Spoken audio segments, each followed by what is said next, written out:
We are live. I'm Naijha Wright-Brown, host of Naijha Speaks, also contributing for Unchained TV. We're celebrating World Vegan Awareness Month. It's going on all through the month of November, and today's guest is communicating with the animals because as vegans, it's all about the animals, right? And everything else that encompasses veganism, environmentalism, diet, all that stuff. Gwenna Hunter of Vegans of LA, one of the largest BIPOC vegan member groups, boasting 90,000 followers and creator of the first vegan food bank in LA. Welcome, Gwenna. Gwenna, how are you? That was a great introduction. Thank you. So talk to us. How is this possible? How do animals communicate through humans? Well, first of all, thank you for letting me have this platform to talk about this because this is how I became vegan. And it's really a near and dear subject for me, but I don't really get to talk about it so much because everyone wants to hear about injustices, food security, this and that. But this is my shit, if I can say that. Oh yeah, we hey, I'm a hey, I love Buddhism, so express yourself. So yeah, I really love this. So just want to tell you thank you. And thank you for acting quickly and allowing me because it's going to help me manifest more opportunities. So thank you so much. Absolutely. Um UG, the goddess. takes one to know one, don't it? So I'll just start with my vegan journey, which I know a lot of people have heard this story, but it's important because I had experiences prior to this that I realized were forms of communication I thought were just like dreams. But I became vegan after being vegetarian for a long time, which had nothing to do with animals, had nothing to do with compassion or empathy. I wasn't that person. I was one of those people. Well, during this time, not so much because I had China, my cat companion, with me. But there was a time in my life if someone said, "Oh, my animal died," and they're depressed, I'm like, "Why are you sad?"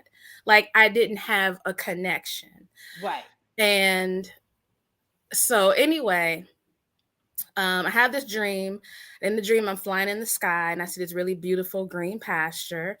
And when I look down, there's this really beautiful cow.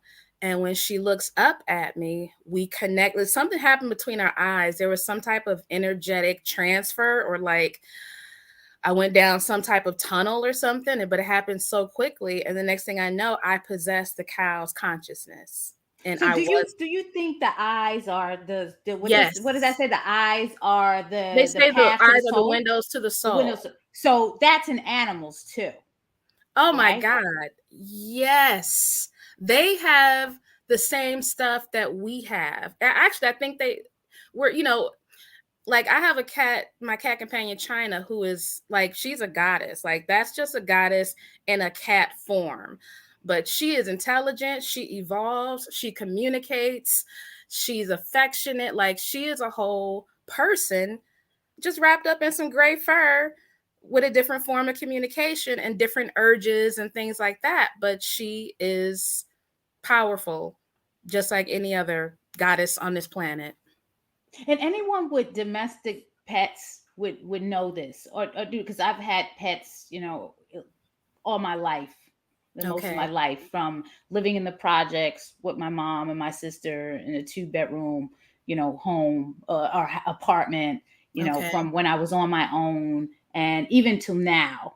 So anyone that has or own a pet compassionately, not the owners that are turning their dogs into guard dogs and stuff like, or maybe that is true. I don't know what people's situation is, but I know people that have pets know that these are sentient beings. They have Yeah. feelings. They can communicate. They have their personality. I mean, I have two cats that are opposites now. One is an explorer, always into something, not afraid of anything in our face, can communicate through a tap of the paw or, some compassion. And then we have another one that runs away, that doesn't want to be bothered. Yeah. unless he wants to be bothered, Right. and totally opposite personalities. Talk more about your experiences with different animals, because we know about the domestic animals, but what about the farm animals?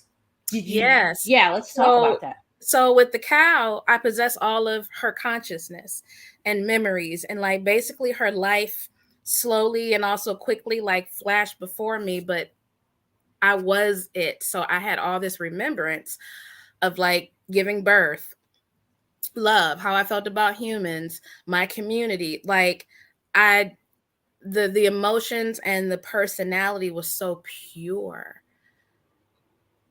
Like when I woke up, I was crying. Yeah, have a moment, please, because I was talking to someone the other day while I was tabling at the Meatless Mondays on the Avenue here in Baltimore, the Avenue Market, 1700 Pennsylvania Avenue. And we're going to be doing another one in December, December 5th.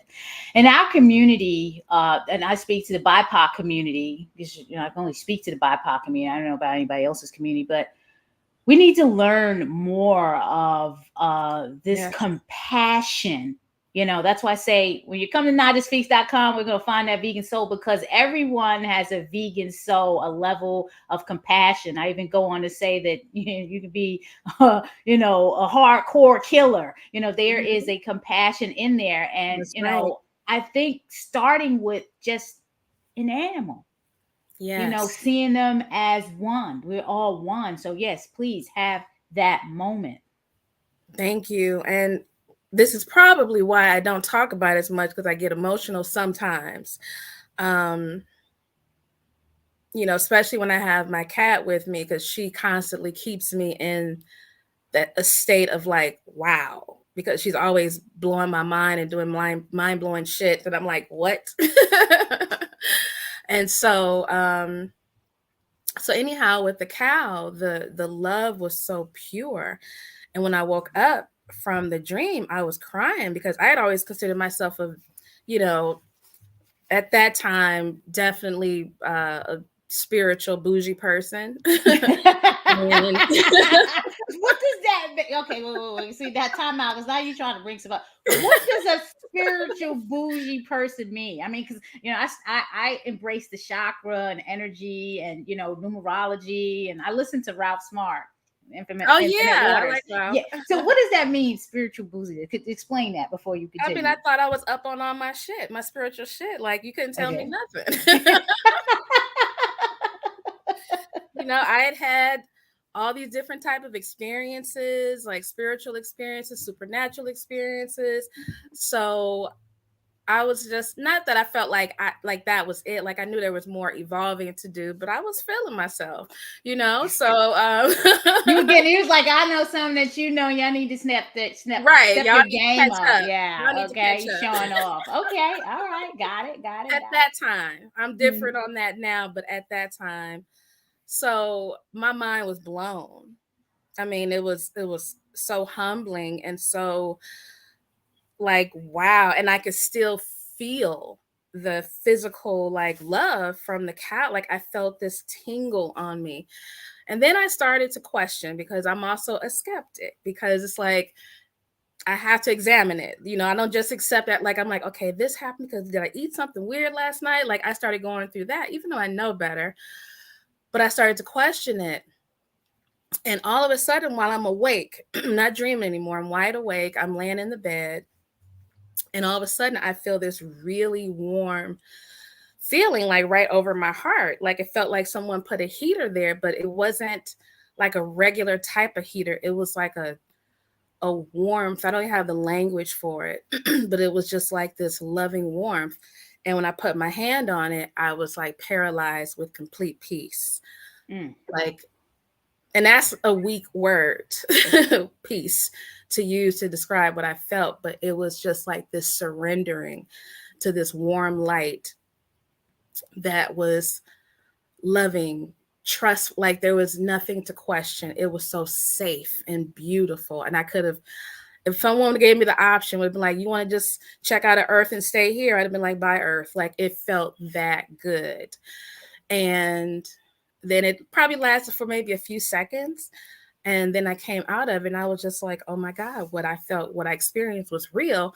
I got to tell everybody. Right. Exactly. Because, and I'm like, I'm like, I can't believe we eat them and they're conscious and they love and they're aware. Like it. And then I'm like, okay, well, if cows love, then pigs probably love too. Makes sense. If pigs love, chickens love, turkeys. So I'm just like mind blown because I'm just like, oh my God, it was like an awakening. Right. Exactly. I mean, that's exactly what it was. It was an awakening. And so I'm starting to awaken to all these truths about animals. And I'm just like, oh my God. And then synchronistically, within a few days, I come across the video, Dairy is Effing Scary by Aaron Janis, that 5-minute video about dairy. And I had never seen anything like that in my life. And I was just like, oh my God. And they go through this. Woo, well, what is this? Because I was going to definitely ask when you talked about the cows. People need to understand the sacredness of the cow and what they endure to provide this milk or this product that is being pushed on, all of us, but specifically the African American or the BIPOC community, just say low income community. So really talk about that. We got some comments coming in. Yes, cats are pleasantly mind blowing. Amira, absolutely. I love them to death. I love all animals. I love dogs too, but cats are pretty much they're just like goddesses and stuff. I'm telling you, like a cat all day, every day for me. Veganism is an awakening. And yes, Gwenna is speaking to that. Let's talk about the cow and the dairy. Proceed. Yes. So when I saw the video, Aaron Janis did this video in a way that it wasn't like, you're horrible, look what you're doing to the animals. Look, she didn't do any of that. And it came across in a sarcastic, almost humorous way for you can kind of let your shield down a little bit and receive it. And I'm watching it and she's showing like, them having I forget what it's called, but the metal machines on, I just say her breast. I know we call them teats, but I like to humanize cows as much as possible so people can make the connection. These metal things, clamp things on her breast, extracting the milk out. I'm looking at videos of them being pulled and kicked and their babies yanked out of them and them going after their children. And for me, I didn't see a cow. I saw a woman because I had no idea they were pregnant for 9 months. Like I was making all these connections. And so for me, I was like, look at what they're doing to this woman because her breasts, I have breasts, she's giving birth. I haven't given birth, but I have the capability of giving birth. And just watching that and watching her mourn when they take her son, and her son is what we call veal. And it was crazy. So for me, I didn't even have the animal element. It was just like this woman. I saw slavery. I saw rape. I saw murder. I saw kidnapping. Like it was clear. There was it wasn't blurry for me. Nothing intersected. I saw a woman going through a torturous life. And so for me, I was like, I will never, ever support dairy or cheese. Because I thought, a farmer had his blue jean overalls on and was milking the cow. Like as a grown ass woman, like I still hadn't let go of that programmed image of, and she's saying moo and it's all good. I had no idea. There was a time, or there's farms that do that, but now it's so industrialized that it's just utterly cruel. Hey, Nancy Posnack, hello. She's sending us hellos from Baltimore. Baltimore is where I'm at right now. Thanking you for the presentation, or thanking us for the presentation. My whole thing with when it's the exploitation of the female animal, it's just it's an example of what's just going on in general with the exploitation of women beings. We're all sentient beings, and it's kind of like take what we want and we throw you away. So I'm glad you're touching on this subject, because it is a sensitive subject, because it's not just about animals. It's this exploitation of the female species, and it Yes. goes on with the cows, with the chickens, and the bees. So It's crazy you because know, when you think about it, like, I there's a when I give talks or talk to people that are non-vegan, I'm always experimenting with different ways, but one thing I always insert is I talk about how we eat the animals. I'm like, yeah, because I'm like, I did too. yeah, And I'm like, it's crazy how we eat their body parts. We eat another animal's breast. We're eating somebody else's breast. right. How sick are we? Well, you know, Eyes, feet. marketing and programming, does a lot of damage, in the masses. People are generally followers before they're leaders, so Yes, you're just yes. following the masses. Talk like, did any of these experience ignite the passion in your starting the Vegans of LA, which again, you're talking about right now. I'm looking at 90,000 followers in this group. Is that where some of the passion came from to start this group? Well, actually, when I started the group, I wasn't vegan. When I started Vegans of Whoa, let's talk about this one. yeah, I wasn't vegan. I was curious about being vegan and had tried it out a few times, but I thought vegans were, um, in my mind, I had a programmed image of vegans taking blood and throwing it on people, wearing clothes. So, but you know what's crazy? I made this connection yesterday. When I look at what I thought of the movement before ever even knowing what it was, I was fearful of it. It was scary to me, vegans, like animal rights vegans. I thought they're violent, they attack people. So, and people still kind of think that in a sense, Oh yeah, yeah, people still, absolutely. They and think it's we're what I Looney thought. Tunes.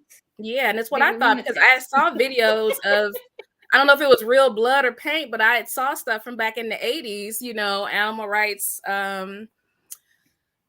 activists throwing stuff on people, and all that. So I was just like, they're crazy. They're extremists, I'm like, I'll try vegan, but I don't know if it's not necessary.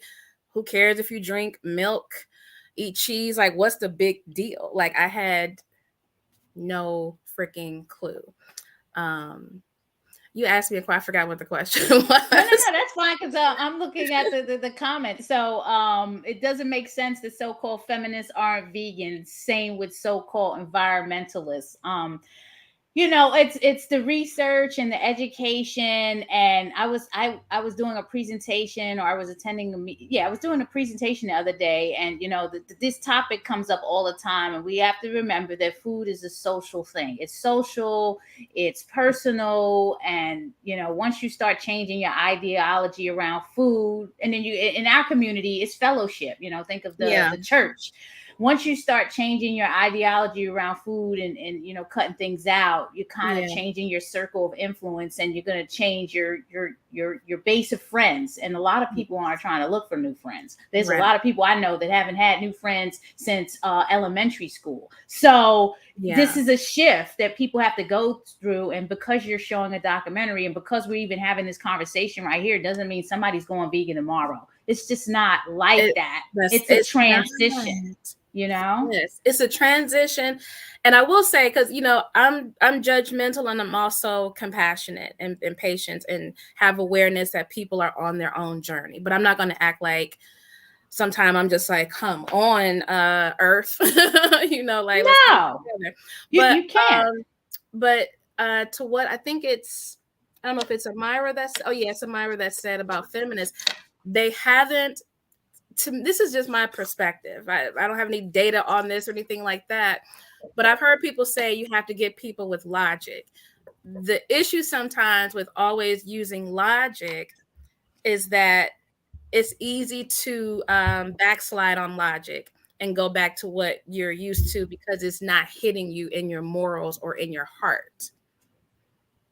So some people just haven't had that awakening yet. They haven't made that connection, because once you make the true connection, you got a new activist on your hands. You know what I'm saying? Someone that's going to go to bat, but they haven't made the connection yet.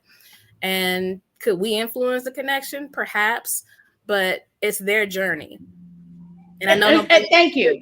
It is their personal journey, and they have to go through it just like we all have. Some people Yeah. can go vegan next day, watching a documentary, going to a sanctuary, whatever it was that flipped the switch on, hey, I'm enlightened, just like what happened to you.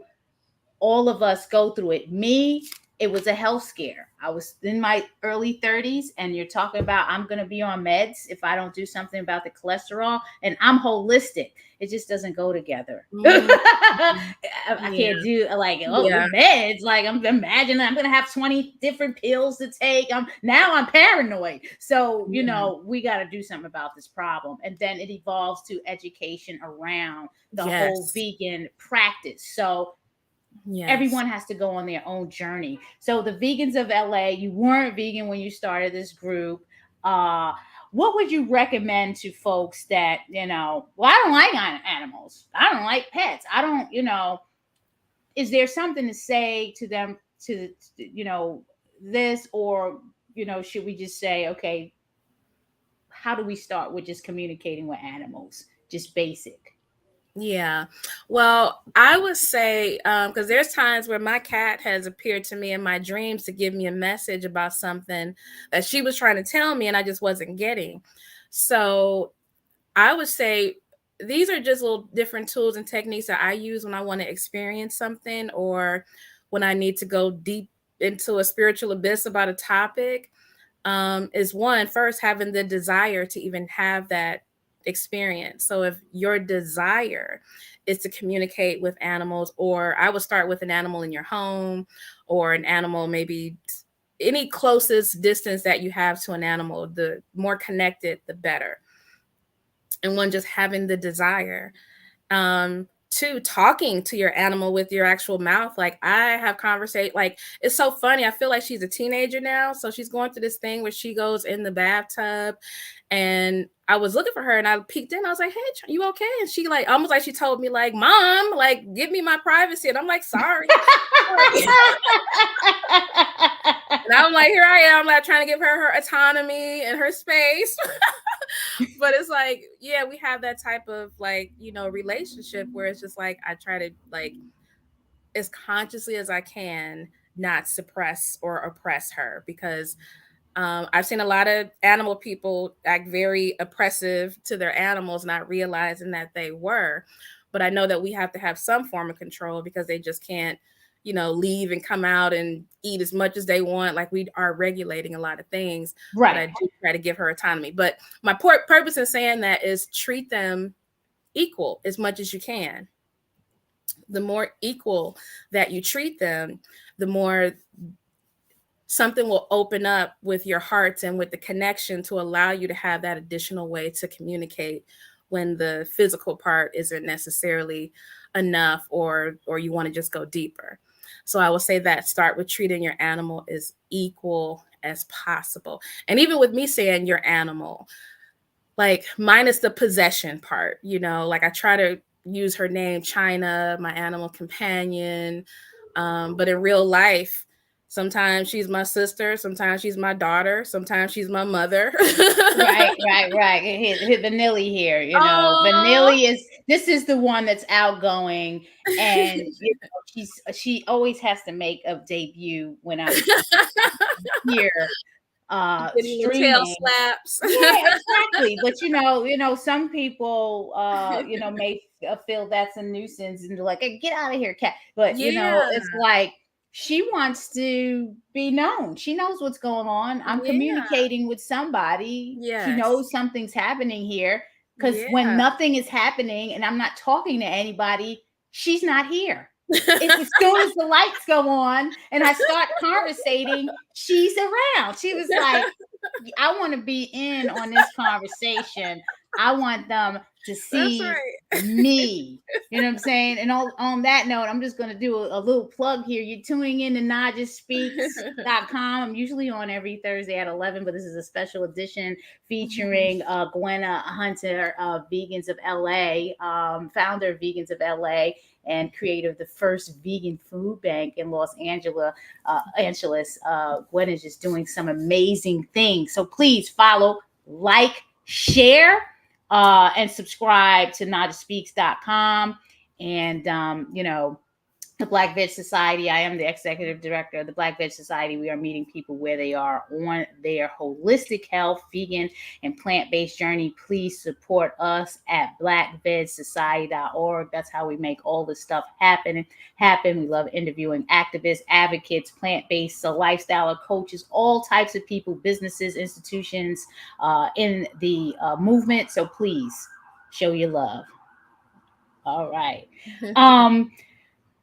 What else would you like to share with us in terms of communicating with the animals? Because okay, you got the Vegans of LA group that started when you weren't a vegan, and now you have the first vegan food bank in LA. Talk to us about your journey and where's all this going with the communicating, and are you going to teach about that? Where are you going with this? That is an outstanding question that I wasn't really prepared for. I guess a question that does need to be asked. What do I plan to do with this? Because this is just one of many stories. So I've had quite a few experiences throughout the years, particularly with cows. For some reason, there's really a strong connection I have with cows to where they come through me and sometimes will say things that I know I'm supposed to share with the world. And the reason I hadn't really, in the beginning, hadn't really shared it was because when I went vegan, it was in 2016. And during that time on the Vegans of LA page, I noticed anytime I said anything really compassionate about animals, people would be like, "Oh, you love animals more than like." It would just be a lot of negativity, and I'm like, "Okay, we're not ready yet." Right. We're about the health. Okay, foot in the door. Foot in the door. But how would we position that? And Sarah Siegel is saying, "Hey, Gwen, how would we position that? Because it doesn't have to be, oh, we're all, how? Okay, if someone said that to me about, oh, we just care more about animals than humans. It's not that that's the case. It's that the foundation is, there's a level of compassion that it should be displayed towards the animals because they're voiceless, right? Right. And I think too, it's also Black people have a lot of emotional trauma. And it's like they hear animals. And to me, what that's saying when someone says that, so many people in the collective say, as soon as you show love for another being, that has nothing to do with their existence. It's just like, I have the capacity where I can love not just humans, but I can also love animals. I can also love, rodents. I can love insects. Like, I've developed enough room in my heart where I can do all of it. But some people they hear animals and they feel, I think, a trauma because of the comparison. So that story is still being replayed in a lot of the collective's mind. And I think once we stop replaying the trauma, replaying the stories, replaying the pain, we'll naturally, organically start opening up our heart and remembering like who we are, first of all, and two, just our capacity to love. Like, who cares if you love humans and animals? That sounds like a win to me. So Exactly. I think there's a re-education that needs to be done here because our community has been labeled as animals as it's a negative thing. When I just said before coming on, we're all animals and mammals. So if we know we're all that, like, why was it used as this derogatory term towards us, during slavery? And now we have to re-educate, and we're all animals. It's just a lot of undoing that has to be done, and that's part of the problem. Now the love for animals, or the show of love for animals, the community assumes, oh, now we're not valued as much as animals, where I Right, think the right, problem, is a lot deeper than that, as we right, all know. right. Right, because I've met a lot of resistance from people in major social justice groups that I'm like, oh, white people just, it's white people, they just love animals, or it's like seem like most vegans just love animals, and I'm like, you can do both. I know, Like right? I It's just like, and I can stopped you only talking. be focused on one thing? Like, no, you can do multiple I'm like, it's things. so you can multitask. You can love animals and people. It doesn't feel worse, doesn't feel bad, it doesn't make you blow up or get sleepy.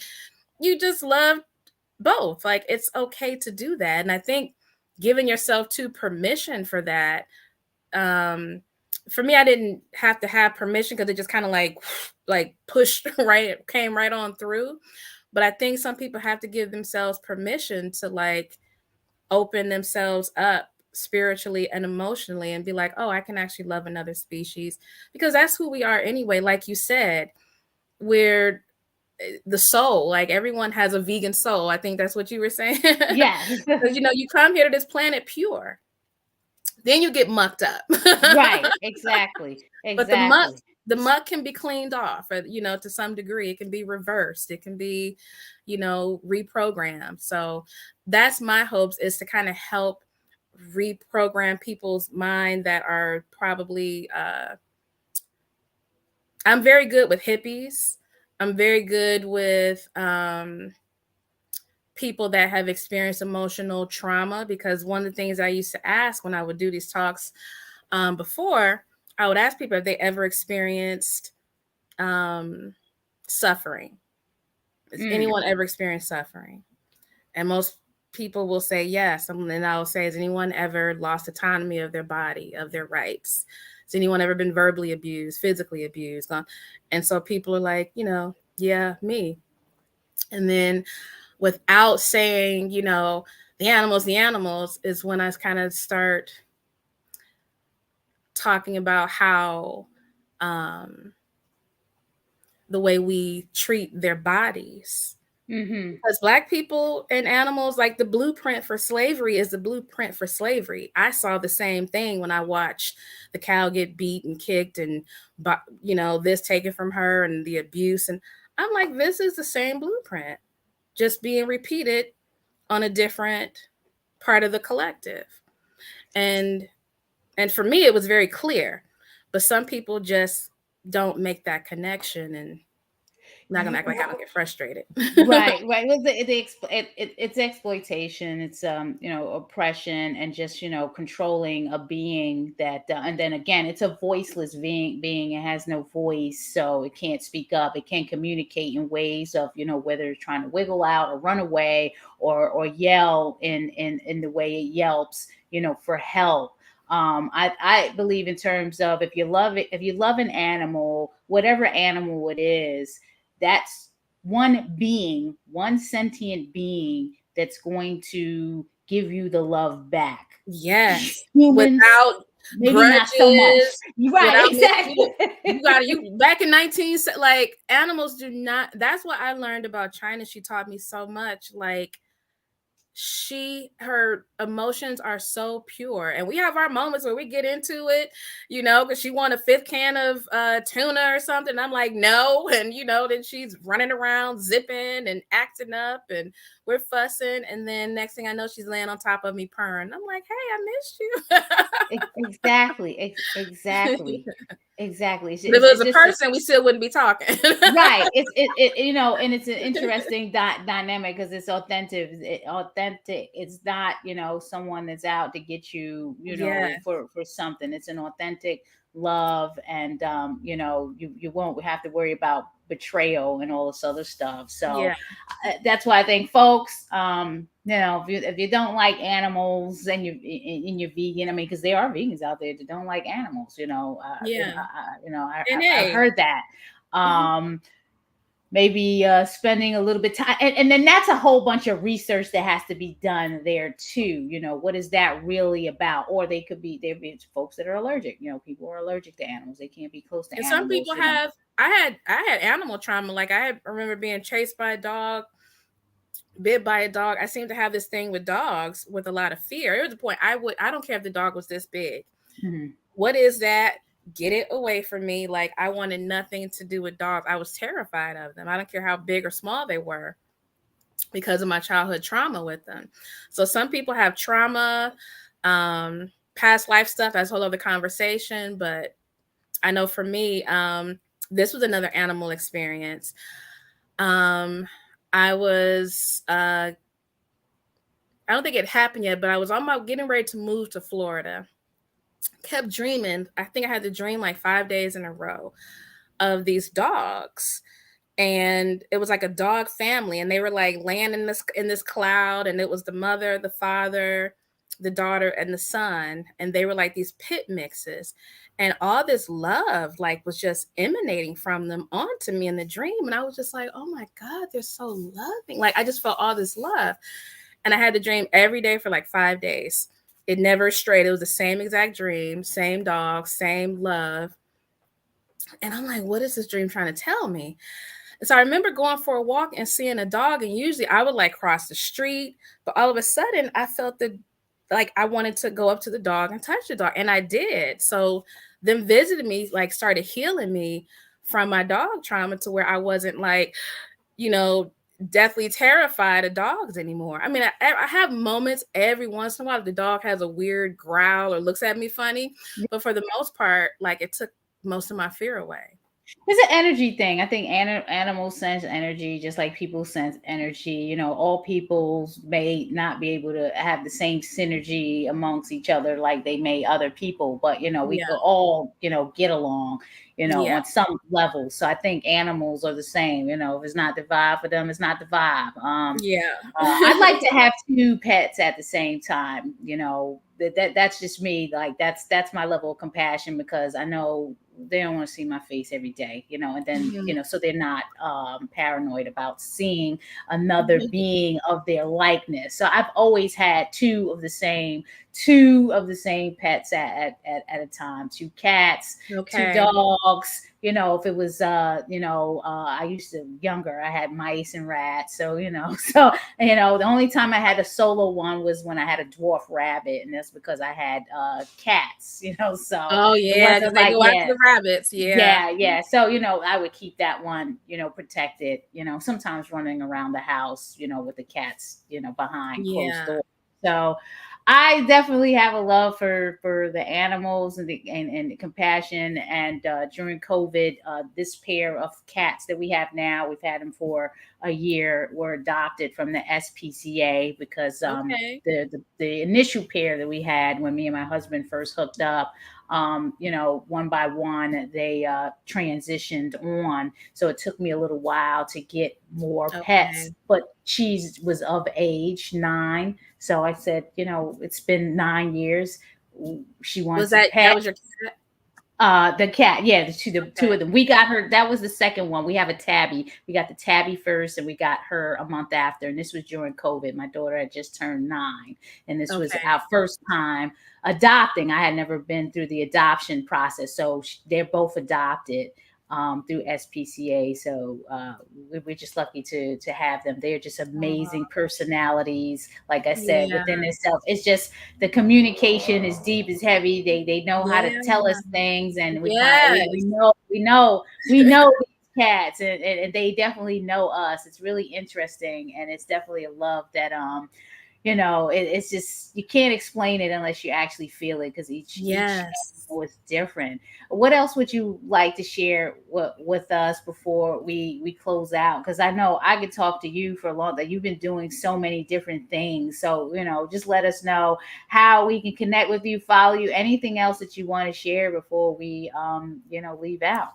I do want to share a really short dream that happened, and because this is something that I have needed to say, so I might as well say it while I'm here. Yes. Um, there were these different cows. They were mother cows that had came to me, and they just it wasn't like a dream. We'll say that for another time. But anyway, No, you go see now you holding back. I know I am holding back. I am. I'm gonna admit I am holding back. But I'm not Why? gonna hold back on the dream. Okay. So in the dream, they were appearing to me like one by one. And they kept saying the same thing. Each one kept saying the same thing. They kept saying a mother is a mother is a mother. And they said, we never stop mourning our children. Wow. And I got to feel just a little bit, because I don't think I could have handled too much, their grief and what they experience. And oof, it was intense. But it was just a tiny, tiny bit, because it would have been probably too overwhelming for my body. But they wanted us to see.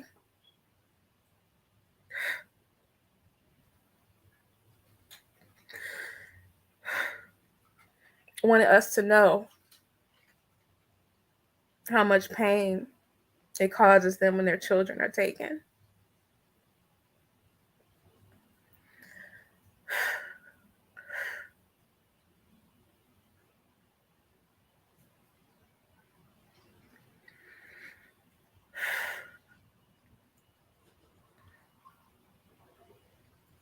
And like they said, we never stop grieving. I wish I could give this feeling to people. Well, actually, I don't know if I wish I could, because it is heavy, but it needed to come out right now, because I want people to really understand, even vegans. And they do have voices. We just don't know how to hear it. What would you like folks to do? Again, I'm going to bring this World Vegan Month, and this is why I'm featuring special shows and interviews, because it is World Vegan Month and we're going into 2023. And usually people wait until the new year to, change behaviors, or, whatever that word is they use, the resolutions.